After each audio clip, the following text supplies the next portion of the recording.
পণ্ডিতজির অনুষ্ঠান রহরা জ্যোতিষ শিক্ষাশ্রম, পণ্ডিতজির যে নিজ জ্যোতিষ শিক্ষা কেন্দ্র, সেখানে যতক্ষণ আপনি পৌঁছতে পারছেন না, মানে যাদের আগ্রহ রয়েছে জ্যোতিষশাস্ত্র শেখার এবং পণ্ডিতজির কাছ থেকেই শেখার এবং পণ্ডিতজির মতো করে জ্যোতিষশাস্ত্রের সেই প্রয়োগ প্রচারের জায়গাটায় এবং নিজের পেশাগত জায়গায় সেটাকে ব্যবহার করার একটা ধারণা কিন্তু স্বচ্ছতার সঙ্গে আপনি পেয়ে যেতে পারেন, যে শিক্ষাক্রম এবং কতটা পারদর্শিতার সাথে এক একটা ক্লাসে ছাত্রছাত্রীদের কতটা যত্নশীলভাবে পাঠ প্রদান করা হয়।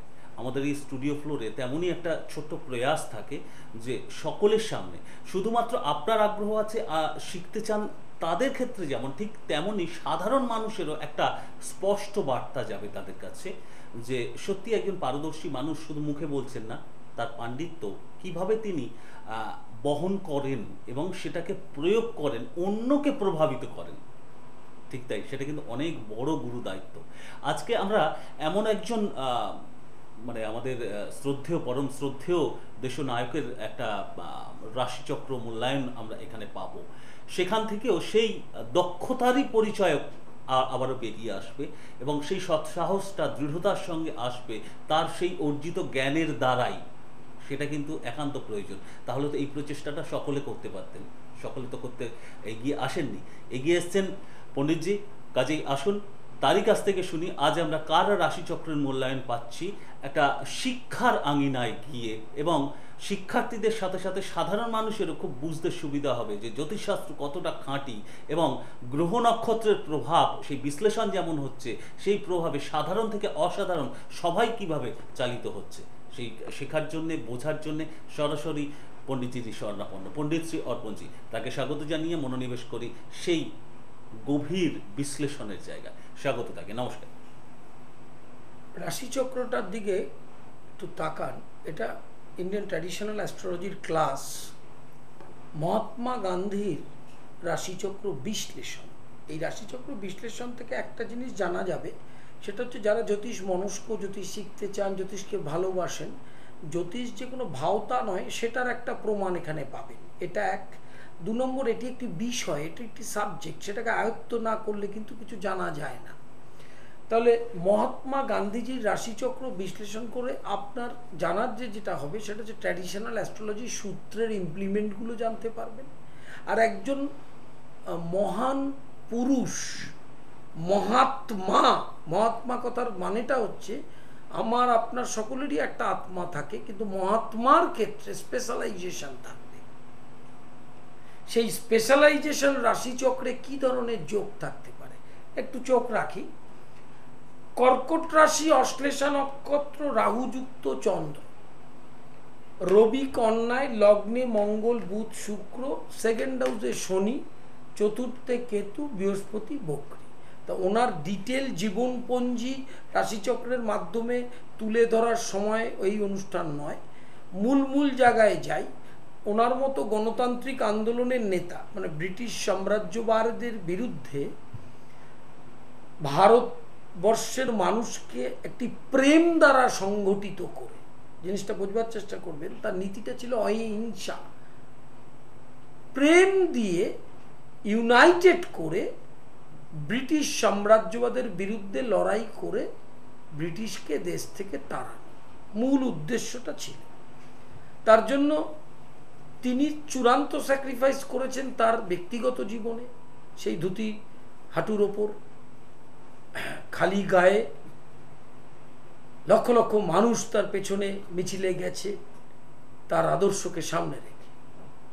কিন্তু অনেকেই ভাববেন যে অহিংসা তার অন্তরে ছিল, কিন্তু ব্রিটিশকে তাড়ানোর একটা মানসিকতা কিন্তু ছিল। সেই মানসিকতাটা কি করে আসলো? Look at the horoscopes. লগ্নে মঙ্গল, দেখুন মঙ্গল, বুধ, শুক্র, লগ্নপতি লগ্নে থাকলে, তার সাথে মঙ্গল যুক্ত থাকলে, এবং বুধ হচ্ছে বুদ্ধির কারক, শুভ বুদ্ধি সম্পন্নের কারক, লগ্নটা এতই বলবান যে প্রেম যেরকম ছিল, অহিংসা বেলোবার যে একটা প্রয়াস ছিল, তার সাথে কিন্তু একটা অদম্য জেদ ছিল। মানে ফাদার অফ নেশনস তো এমনি হয়নি। কি জেদ ছিল? যে জাতি, বর্ণ, ধর্ম নির্বিশেষে ভারতবর্ষ নিজের দেশ, তাকে স্বাধীন করব আমি, এই মানসিকতাটা ছিল। তা সেটা কিন্তু শুধু প্রেমে হয়নি, কঠোর একটা ইন্দ্রিয় সংযম, কঠোর একটা মানসিকতা ছিল। সেই কঠোর মানসিকতাটা লগ্ন থেকে দেয়। লগ্নপতি লগ্নে এবং মঙ্গল বুধ শুক্র যুক্ত, লগ্ন কত স্ট্রেংথ দেখুন। লগ্নে বৃহস্পতির দৃষ্টি রয়েছে, তৃতীয় ষষ্ঠপতি লগ্নে দৃষ্টি দিয়েছে।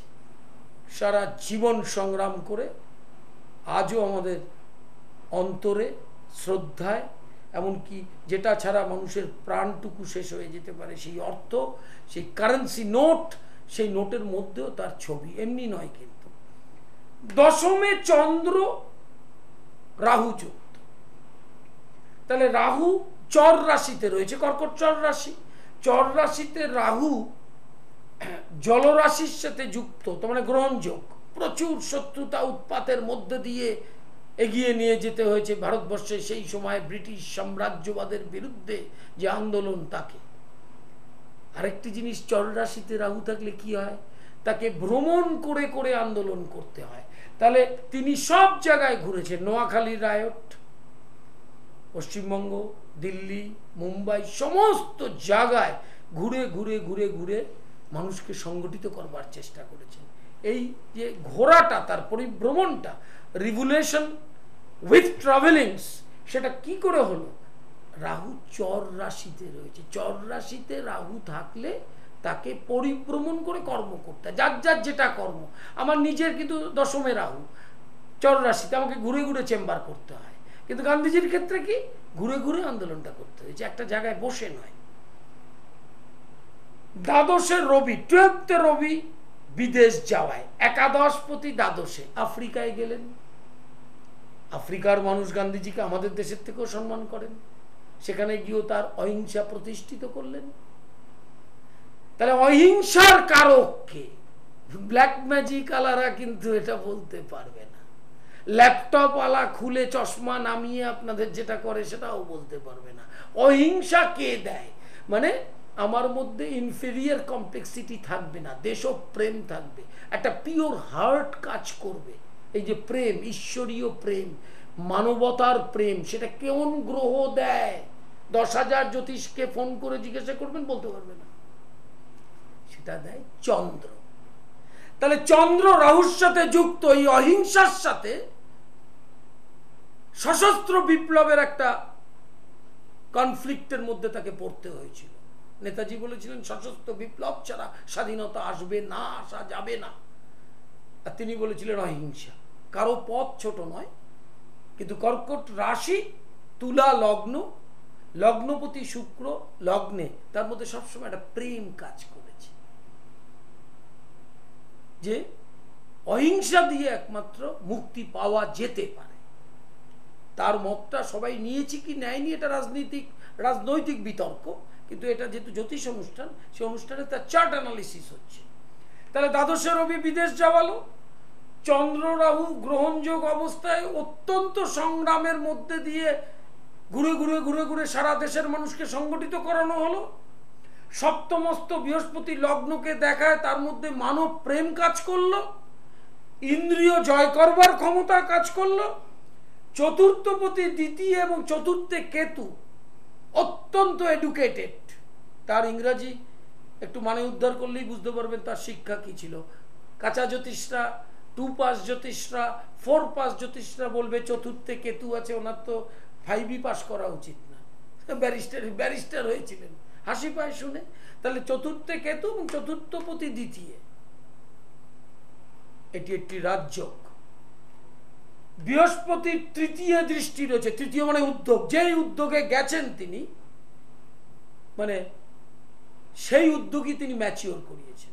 সেটা লবণাইন, ডান্ডি অভিযান, সমস্ত কিছুই কিন্তু ম্যাচিওর করিয়েছেন। দ্বাদশে রবির জন্য মেডিকেল অ্যাস্ট্রোলজিক্যাল পার্টে তার চোখ কিন্তু প্রচন্ড ভোগাত। সিম্পল লাইফটা কোথা থেকে আসলো? হাঁটুর ওপর কাপড় আর খালি গা। কারণ তিনিই বলেছিলেন যে আমি যদি নেতৃত্ব দেই, আমাকে স্যাক্রিফাইস যদি আমি না করি, তাহলে আমাকে দেখে মানুষ কি শিখবে? এই মেন্টালিটিটা কোন গ্রহের অবস্থান দিয়েছে? সরলতা বুধ, শুক্র রুচি, বৃহস্পতি লগ্ন দৃষ্ট ধর্মটা কাজ করেছে। ধর্ম মানে পুজো নয়, মানব ধর্ম। যে ব্রিটিশ সাম্রাজ্যবাদের বিরুদ্ধে যদি অহিংসাকে স্থাপন করা যেতে পারে তাহলে ব্রিটিশ রাজত্ব চলে যেতে পারে। এটা একটি নীতি, একটি ইজুমস, গান্ধী ইজুমস, মার্কসিজমস। এই ইজুমসগুলো তো যারা প্রতিষ্ঠা করে তারা মানুষের ভালোর জন্যই করে, কিন্তু কখনো ভালো হয় কখনো খারাপ হয়, সেটা হতে পারে, সেটা রাজনৈতিক বিতর্ক। শেষটা দেখুন, অন্তিম কালটা নাথুরাম গডসের দ্বারা তিনি হত্যা হলেন, স্ট্যাবড হলেন।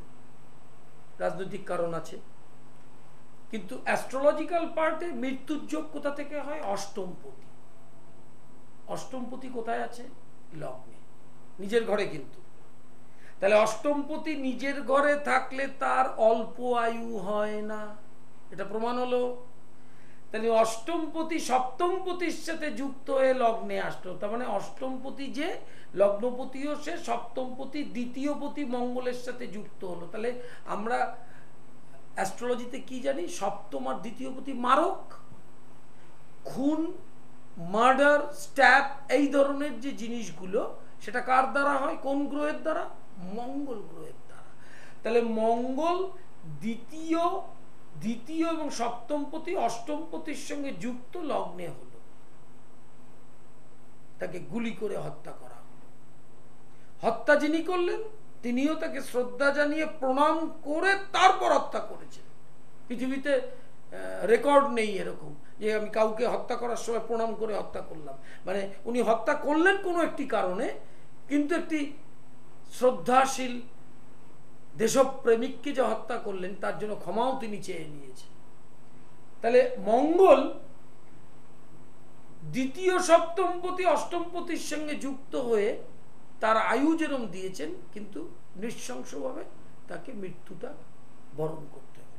তাহলে বৃহস্পতি লগ্নদৃষ্ট অবস্থায় ব্রিটিশদের বিরুদ্ধে তাকে গুলি খেতে হলো না, দেশের মানুষদের দ্বারাই তাকে হত্যা হতে হলো। তাহলে অ্যাস্ট্রোলজিক্যাল পার্টে মহাত্মা গান্ধীর রাশিচক্র অ্যানালিসিসে কোন জায়গায় আপনাদের সমস্যা হলো? এই ধরনের রাশিচক্র যত স্টাডি করবেন তত জ্যোতিষের ডেপথ বাড়বে। নিজের রাশিচক্র নিজেই বাড়িতে বসে বসে অ্যানালিসিস করতে পারবেন। এই অনুষ্ঠান সেই জন্য মানুষের কাছে বার্তাটা পৌঁছানো, যে মানুষ জ্যোতিষটা শিখুক, নিজে নিজে শিখুক, ঘরে বসে শিখুক। ভুল যে বিষয়টা, মানে জ্যোতিষ, তন্ত্র, হোম, যজ্ঞ, তারাপীঠ এসব করে মানুষকে একটা বিব্রত করা হচ্ছে, তো সেটারও অনুষ্ঠান আসবে। হোমের কাঠ কি করে সাজাতে হয় সেটাও আপনাদের শেখাবো, বেলপাতা কিভাবে ধুতে হয় সেটা শেখাবো, চন্দন কোন আঙ্গুল দিয়ে কপালে দিতে হয় আর শ্রী ভগবানের কপালে দিতে হয় সেটাও শোনাবো। আসছে সেই দিন, আসছে যে দিন তান্ত্রিক এবং পৌরোহিত্য এবং যারা লিজ নিয়েছে ভগবানদের, তারা মা দক্ষিণাকালী, শিব, এই লিজ ব্যাপারটাকে আর কদিন পর থেকে ভাঙতে শুরু করবে।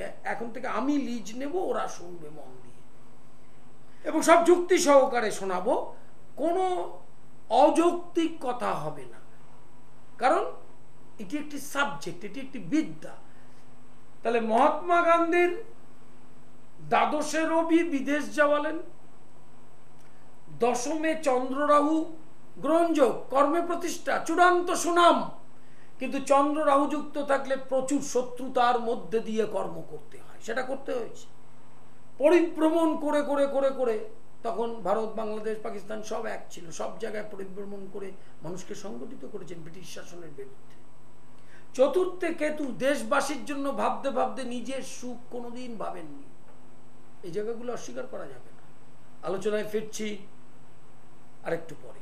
কিন্তু ছোট্ট করে পণ্ডিতজি একদম কোথাও একটা সহজ সরল ভাবে আপনার কাছে বুঝতে চাইবো, তার কীর্তি নিয়ে আপনার কাছে অনবদ্য এখানে আমরা পেলাম। এখানে একটু স্বাভাবিকভাবে দেখতে পাচ্ছি লগ্নে মঙ্গল বসে রয়েছে, তো সেই সূত্র অনুযায়ী মাঙ্গলিক দোষের কি সৃষ্টি এখানে হলো? এখানে কাল সর্পযোগটাও কি কোনোভাবে এফেক্ট করে গেল রাহু কেতুর অবস্থান অনুযায়ী? শনিভঙ্গ কাল সর্পযোগ আছে, সেটা আংশিক। বেশ, কাল সর্পের এফেক্টটা, সর্প কাল মানে সময়, দীর্ঘকাল দেশ পরাধীন, সেই যন্ত্রণা তো তাকে বহন করতে হয়েছে। কি করে স্বাধীন হবে?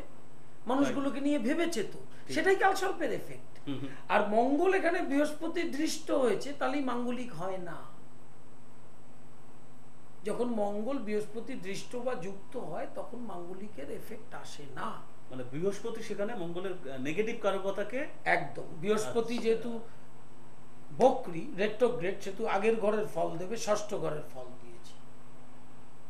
অথচ আমরা সহজেই জানতে পারি, মানে ধারণা করে ফেলি যে লগ্নে মঙ্গল মানেই সেই না, সেটা 2, 3, 8 পাস জ্যোতিষ যাদের আছে তাদের। কারণ তোমাকে দুটো কথা বলি, তুমি কি জানো যে রাস্তায় দাঁত তোলা হয় বা কানের ডাক্তার আছে রাস্তায়, এখানে কলকাতাতেই আছে, ফুটপাতে কখনো কান পরিষ্কার করে, তা তারা তো ইএনটির ডাক্তার না।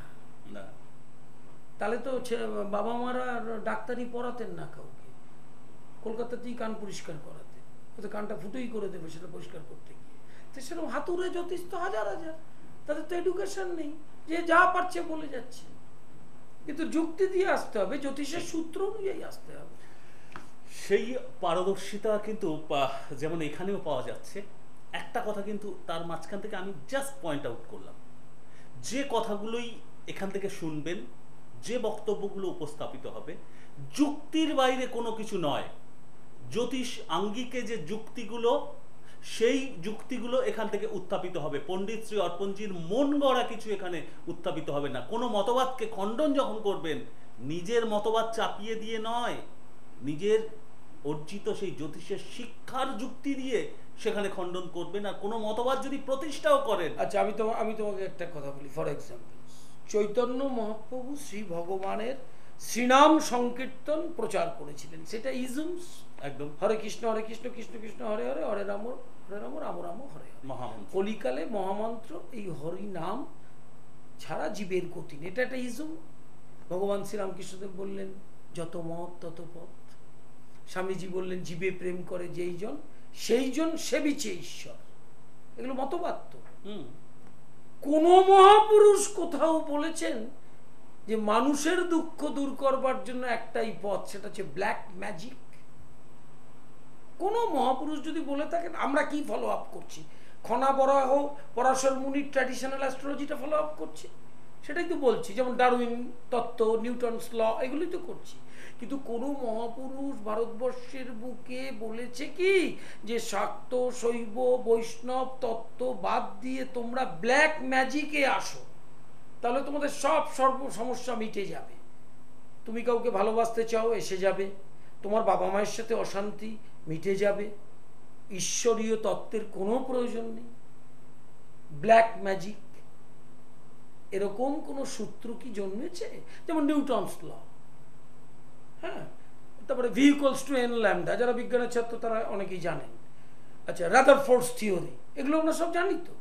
আর্কিমিডিসের সূত্র তো এগুলো। যেমন এখানে পরাশর মুনির সূত্র বলছি, শ্রীধর আচার্যের সূত্র বলছি। সেরকম ব্ল্যাক ম্যাজিক কার সূত্র, সৃষ্টিটা করেছে? এরকম তো নয় যে কোনো জ্যোতিষ সেটা সৃষ্টি করে হাত নাড়িয়ে নাড়িয়ে বাসের কন্ট্রাক্টরদের মতো মানুষকে বলছেন ব্ল্যাক ম্যাজিক ব্ল্যাক ম্যাজিক। মানুষও উন্মাদ হয়ে যাচ্ছে, কারণ মানুষ তো ওই শিক্ষাটা গ্রহণ করছে না।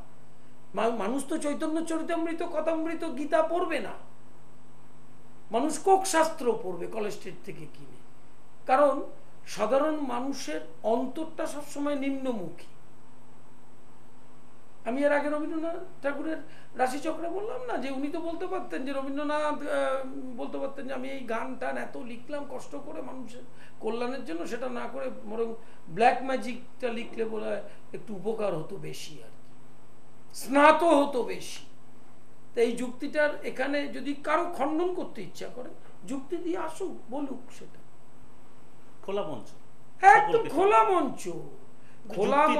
আমি তো সবাইকে চ্যালেঞ্জ নিয়েই বলি যে যুক্তি দিয়ে বোঝান যে লোকনাথ ব্রহ্মচারী কি বলেছেন, যে এই তোরা ঈশ্বরের কোনো প্রার্থনায় যাবি না, তোরা ব্ল্যাক ম্যাজিকের দ্বারস্থ হয়। এরকম তো বলেনি কেউ, তবে ওরকম ইজিবি নেই, কিন্তু কেউ কেউ প্রতিষ্ঠা করে ফেলছে জোনটা, তা তো হবে না।